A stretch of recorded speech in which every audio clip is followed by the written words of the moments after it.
안녕하세요. 저는 결혼한 지 5년 차 된 37살 여자이고요. 현재는 마트에서 캐셔 일을 하고 있는 사람입니다. 저는 조금 특이한 게 남편을 시어머니 소개로 만나게 되었어요. 제가 가방끈이 워낙 짧아 마트에서 계속 일을 했었는데 그 마트에서 채소랑 과일을 파시는 이모님이 저희 시어머니가 되었어요. 성실하고 밝은 저의 모습에 본인 아들을 소개시켜 줄 테니 한번 만나보는 게 어떻겠냐며 적극적으로 추천을 하셨죠. 사실 제가 가진 것도 없고 부모님 두 분 다 경제적 능력이 없으셔서 맏딸인 제가 집안의 가장 역할을 했어요. 제 밑으로 남동생이 하나 있는데 동생도 게임 중독에 빠져선 군대 제대를 하자마자 돈도 안 벌고 방에 처박혀 맨날 게임만 했어요. 방 2칸짜리 집에 네 식구가 옹기종기 붙어서 사는 이 현실에 연애와 결혼은 언감생심 꿈도 못 꾸었어요. 근데 시어머니는 이런 제 사정을 잘 알고 있음에도 불구하고 저를 먼저 좋게 봐주셨고 사람이 좋으면 된 거라며 본인이 주선자가 되어주셨어요. 절 만나기 전에 남편은 시어머니 등살에 못 이겨 공무원 시험 준비를 하고 있다고 했는데 시어머니 말씀이 이혼한 전 남편이 기술직 공무원으로 있는데 옛날이야 공무원은 할 게 없으면 하는 정도로 합격이 쉬워서 맘만 먹으면 했었어. 근데 요새는 그게 아니잖냐? 세상이 이렇게 되다 보니까 그 양반도 지가 뭐라도 되는 줄 알고 아주 목에 힘을 뻣뻣이 주고 다니더라고. 군뱅이도 구르는 재주가 있다고 여자를 하나 꼬셨더라. 연금이다 뭐다 요런 걸로 꼬시면서 평생치 연금으로 살게 해준다고 했단다. 결국엔 나한테 나가라고 이혼을 하자고 하는데 그때 나는 집에서 그냥 지 뒷바라지나 해주고 시어머니 시아버지 모시면서 평생을 바보같이 살았는데 이제 와서 돈 한 푼도 안 지어주고 나가라고 하는 거야. 내가 뭐 하는 게 있어야지. 그대로 그 불려시한테 안방 내주고 아들하고 쫓겨났어. 내가 이렇게 억울하게 당하다 보니까 내 자식은 무조건 공무원을 시켜야겠다는 생각이 들더라고. 그래야 내가 여한이 없을 것 같아서. 그리고 우리 아들은 워낙 착해서 내 말이면 아주 꿈뻑해 라고 하시는데 이렇듯 시어머니는 자주 전 남편 얘기를 하셨어요. 근데 문제는 남편이 계속 공무원 시험에 떨어지니 나중에는 포기를 하고 저를 소개받을 때쯤엔 물건 거품하는 곳에 취직을 했어요. 근데도 시어머니의 여전한 성화에 만남을 갖게 되었습니다. 저는 자신감이 없는 상태로 남편을 만나게 되었는데 남편 또한 주눅이 많이 든 사람이었어요. 체구도 왜소하고 생기도 없어 보였죠. 하지만 이런 겉모습과는 달리 굉장히 유머러스하고 사소한 거 하나하나에도 신경을 쓰는 그런 사람이었어요. 처음엔 이 사람과 결혼까지 하겠어? 라고 생각을 했는데 인연이 될라 치니 인연이 되더라고요. 저희는 1년 동안 연애를 했는데 1년 동안 사귀면서 남편이 응급실에 간 횟수만 20번이 넘었어요. 한 달에 거의 2번꼴로 갔으니까요. 아까도 말했듯이 남편은 체구도 왜소하고 기력도 많이 없었는데 몸이 약하다 보니까 아프기도 잘 아팠죠. 사실 다른 여자라면 이런 아픈 남자는 거들떠보지도 않았을 텐데 워낙 제 성격이 누구 뒤치다꺼리 해주고 보살펴주는 게 몸에 배어있다 보니 남편 또한 제가 다 돌봐주고 간호해주곤 했죠. 남편을 보면은 약간 모성애를 자극하는 그런 애전한 게 있었어요. 그리고 이렇게 제가 남편을 잘 챙겨주니 남편 또한 제게 많은 사랑과 고마움을 표했고요.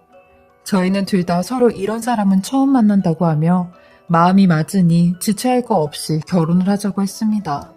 저희 결혼 소식에 제일 기뻐했던 사람은 시어머니였는데요. 제 손을 꼭 잡아주시며 너는 내가 보장한 보증수표니까 잘 살 것 같다. 나랑도 잘 지내보자 하셨죠. 시어머니 또한 워낙 오래전부터 봐왔고 성격 또한 털털해 저한테 시집살이 시키실 분도 아니었죠. 저야 이런 시어머니와 남편에게 고마울 따름이었어요. 사실 저 같은 사람을 아내, 며느리로 맞아주시니 큰절이라도 한번 올리고 갈 판이었으니까요. 그동안 우울하고 암울했던 제 인생도 이제 결혼하고부턴 조금씩 피는구나 싶었어요. 제일 홀가분했던 건 저의 모든 짐이었던 친정집에서 나왔다는 거였죠. 그렇게 저희는 별탈 없이 결혼식을 마쳤고 가난한 형편에 해외로 신혼여행을 가는 건 꿈도 못 꿔 제주도로 신혼여행을 떠나기로 했어요. 근데 하필이면 그날 폭설로 비행기가 뜨질 못한다고 하는 겁니다. 지연도 아닌 결항이라고 하는데 공항에서 한참을 어떻게 하지 하다가 남편이 먼저 결항이라고 하는데 어쩔 수 없지. 그냥 집에 가자. 나 사실 비행기 타는 것도 좀 무서웠는데 그것 때문에 신경 썼더니 몸도 많이 안 좋았고 잘 됐다. 집에 가자. 라며 아주 싱글벙글해서 집에 가자고 절 막 끌어당기는 겁니다. 근데 저도 여자인지라 첫날 밤에 로망이 있어 신혼집에 가서라도 분위기를 좀 잡아봐야겠다 싶었는데 세상에 남편이 자기도 오늘 힘들 텐데 아픈 나까지 보살피다가 괜히 병나면 안 되니까 한 일주일 동안 각자 집에서 좀 쉬다가 만나자 라고 하며 저를 친정집에 떨어뜨려 놓는데 아니 이게 지금 무슨 상황인가 싶어 어이가 없이 한참 동안 남편을 쳐다봤어요. 그러니 다 자기를 위해서 그러는 거라며 내 친구 커플도 이런 애들 몇 명 있어 라며 짐까지 저희 친정집에 들여놓고 일주일 뒤에 보자며 가버리는데 저희 엄마는 그런 남편을 보곤 무조건 네 남편이 하라면 하라는 대로 해라 라고 하셨죠. 근데 문제는 시어머니도 별 연락이 없으시더라고요. 그렇게 남편과 일주일 만에 재회를 하고 본격적인 신혼생활을 하기 시작했는데 결혼을 하고부터 남편의 이상한 점이 하나둘 개씩 나타나기 시작했어요. 연애 때는 나름 구실을 했던 사람이 결혼을 하자마자 남자 구실을 못하기 시작하는 겁니다. 이건 뭐 신혼부부가 아니라 한 60 먹은 노부부 같은 사이였어요. 처음에는 이랬죠. 퇴근을 하고 온 남편은 씻자마자 곧바로 잠에 들었고 아침까지 일어날 생각을 안 했어요. 그렇게 3달을 살았는데 도저히 안 되겠다 싶어 한 번은 대놓고 얘기를 했죠. 우리 신혼부부이긴 하냐고요. 그러니 남편이 대충 눈치를 채곤 자기도 알다시피 내가 한 번에 여러 개를 못하잖아. 몸이 약해서. 그래서 퇴근하고 오면 나는 기운이 쪽쪽 빠져 라며 오늘은 정말로 기대해도 된다며 출근을 할 때 두고 보라고 윙크까지 날리고 가더라고요. 그런데 두고 보긴 개뿔. 남편은 거사를 치르면서 기운이 없다며 잠에 들어버린 겁니다. 물론 건강하신 분들은 저희 남편이 이해가 가질 않겠지만 저도 이런 사람은 처음 봤죠. 그러니 남들한테는 창피해서 말도 못하고 저 혼자만 끙끙댔어요. 누가 보면 제가 엄청 밝히는 사람 같은데 아시다시피 그때는 신혼부부였잖아요. 제가 이러는 게 당연한 거였죠. 근데 문제는 이게 다가 아니었어요. 남편은 점점 저와 같은 방에 있는 걸 꺼려했어요. 이곳저곳을 옮겨다니며 나중에는 마루에서 TV를 보다가 잠에 들기 시작했는데 제가 옆으로 슬쩍 다가만 가도 피곤하다를 입에 달고 살았어요. 그때가 딱 결혼한 지 1년 차가 되었죠. 시어머니는 이런 제 속타는 마음도 모르고 신혼 1년 즐겼으면 이제 슬슬 임신 계획 세워야지 라고 하시는데 남편이 엄마 우리도 좀 더 신혼생활 즐겨야지 하며 임신은 계속 노력하고 있으니까 조만간 소식 들릴 거라고 기다리라고 하는 겁니다. 그 말을 듣고 어이가 없어서 집에 돌아오는 길에 남편이랑 대판 싸웠어요. 하늘을 봐야 별을 따지 말도 안 되는 소리를 하니까요. 솔직히 남자의 자존심을 건드리는 얘기니 조심스럽고 여태까지 남편 상처받을까봐 말도 못 꺼냈는데 그날 속에 있는 얘기를 다 했죠. 뭐? 임신은 계속 노력 중이라고? 당신이 무슨 노력을 해? 맨날 피곤하다면서 바로 골아떨어지고 결혼하고 기껏 해봤자 몇 번이나 나랑 시간을 보냈어. 당신 결혼하고 나서 무슨 문제 생긴 거 아니야? 내가 무슨 돌부처냐고 라며 하지 말아야 될 말까지 다 해버리고 말았죠. 그러니 남편이 귀까지 새빨개지면서 눈물이 그렁그렁 맺히는 겁니다.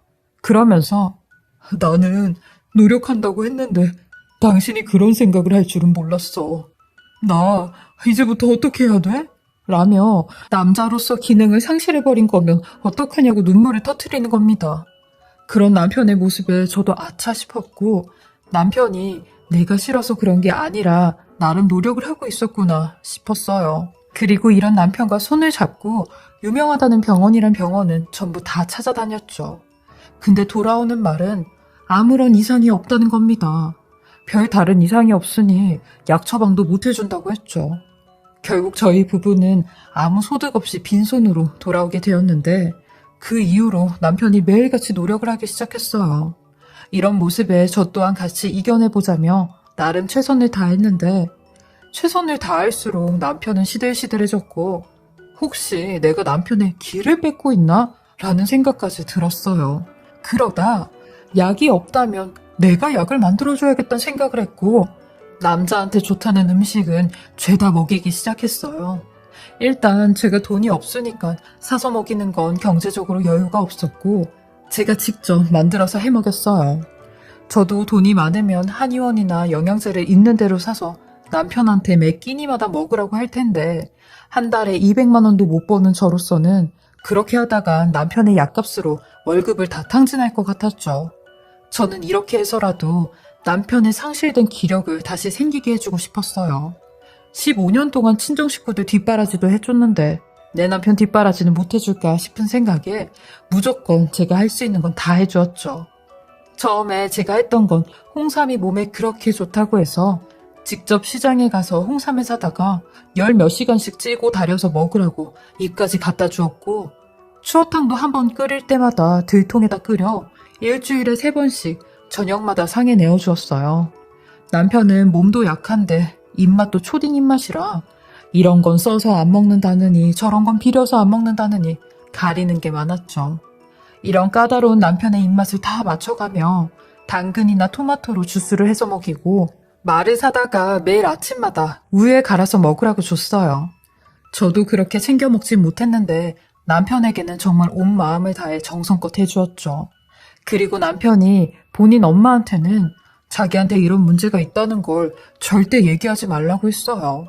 그러니 시어머니는 저한테 가진 스트레스를 주셨는데 그것 또한 감내하며 쉬쉬했습니다. 근데 한 3년을 그렇게 만들어서 먹이고 챙겨주니 남편의 얼굴에 점점 살이 붙고 생기가 돋기 시작하는 겁니다.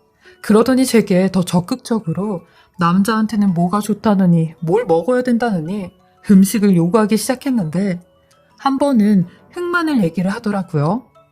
흑마늘이 그렇게 몸에 좋다는데 내가 원래는 마늘 같은 거 아예 안 먹잖아? 근데 이제는 먹어보려고. 당신을 위해서. 내가 그거 먹고 나면 당신 기대해도 좋아? 라며 자기 직장 동료 중에 부모님께서 의성에서 마늘 농사를 짓는다는 사람이 한 명 있는데 이번 주 주말에 그곳으로 마늘을 좀 사러 가야겠다고 하는 겁니다. 저한테도 주말에 같이 가자고 하는데 저는 아주 적극적으로 가자고 했어요.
흑마늘 그거 별거 아니라고 내가 직접 만들어서 준다고 했죠.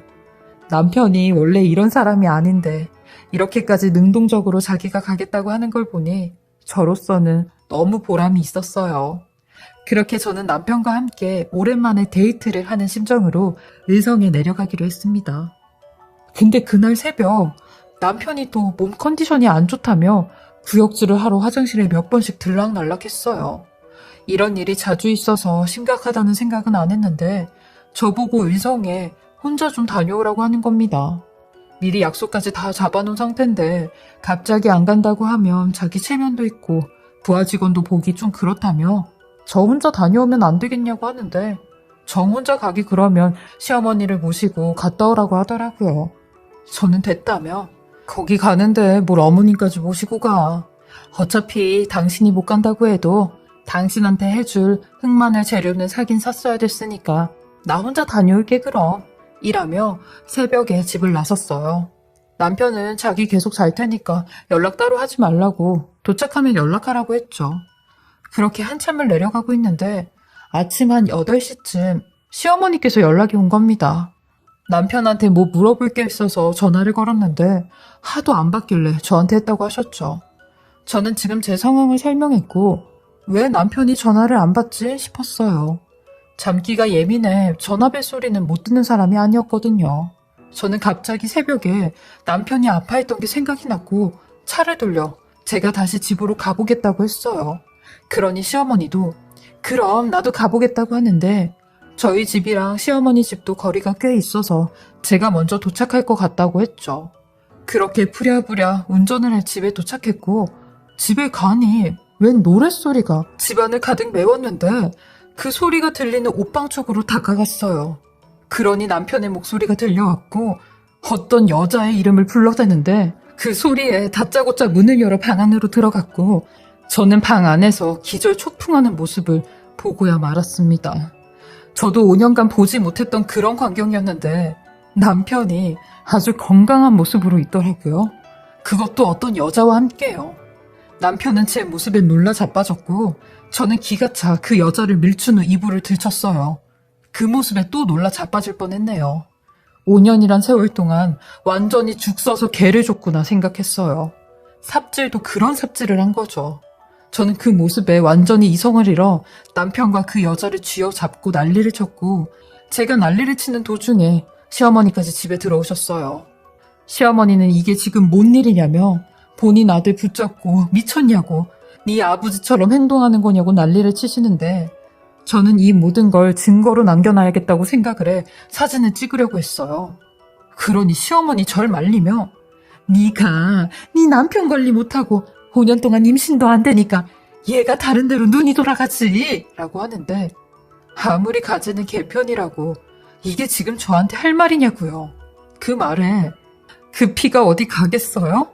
어머님 남편이 그러고 딴 여자한테 눈 돌리니까 어머님 아들도 그대로 딴 여자한테 눈 돌리고 있네요. 이 사람 5년 동안 제대로 남자 구실 해본 적도 없다고요. 근데 이만큼 살려놨더니 뒤에서 딴짓거리를 하는데 저 가만히 안 있을 거예요. 라고 하니 그 여자는 상황 파악하곤 제 앞으로 와 무릎을 꿇으며 잘못했다고 한 번만 용서해달라고 하는 겁니다. 알고 보니 그 여자 오늘 제가 가려고 했던 의성에서 마늘 농사를 짓는 사람의 딸이었네요. 이런 남자를 선택한 저를 탓해야죠. 집안 환경이 애초부터 꿀려서 결혼하긴 글렀다고 생각했으면 끝까지 결혼을 하지 말았어야 했는데 나 좋다는 사람, 나 이쁘다는 사람이 생기니 저도 사랑이란 걸 받고 싶었나 봐요. 제가 남편한테 열과 성을 다 바치며 5년 동안 이런 고생을 한 것도 내 가족, 내 가정을 꾸리고 싶어서 이렇게 열심히 남편을 살린 건데 결국 이 인간을 남자로 만들어서 딴 여자한테 바치고 말았네요. 저는 가차없이 이혼소송 진행하였고 소송하면서 남편 변호인이 하는 말이 처음부터 원치 않는 결혼이었다며 자기 엄마 때문에 등 떠밀려서 결혼을 한 거라고 하더라고요. 그러니 제가 옆에 있을 때마다 자기 엄마가 생각나고 자기 엄마랑 같이 있는 것 같았다는데 다른 여자들 앞에선 자기도 남자가 됐다네요. 그리고 마지막에 저한테 들켰을 때도 안방이 아닌 옷방에 있었던 이유가 제가 안방 침대를 쓰니 그것조차 싫었다는 겁니다. 그 말에 또 한 번 충격을 받았어요. 내가 이 인간한테 지 엄마 그 이상 그 이하도 아니었구나. 나는 부부가 아닌 보호자였구나 라는 생각이 들었죠. 남편 놈은 어떻게든 자기 변호를 하려고 소송하면서도 자기도 이 정도로 심적으로 힘들었다고 했는데 결론은 법원이 제 손을 들어주었다는 거죠. 그렇게 저는 5년 만에 이혼녀가 되었고 지금은 혼자 살고 있는 중입니다. 이제는 가족 부양하는 것도 질렸고 상처받으며 이혼까지 했으니 지금이라도 제 온전한 삶을 살아보려고 해요. 이렇게 사연 보내는 게 제 스스로 제 얼굴에 침 뱉는 일인 건 아는데 제 사연을 들어주시는 분들이 저와 같은 실수를 하지 않으셨으면 하는 바람에 조심스럽게 글을 써봅니다. 저의 순탄치 못한 인생 이야기를 끝까지 들어주셔서 감사하고요. 다들 행복하셨으면 좋겠습니다.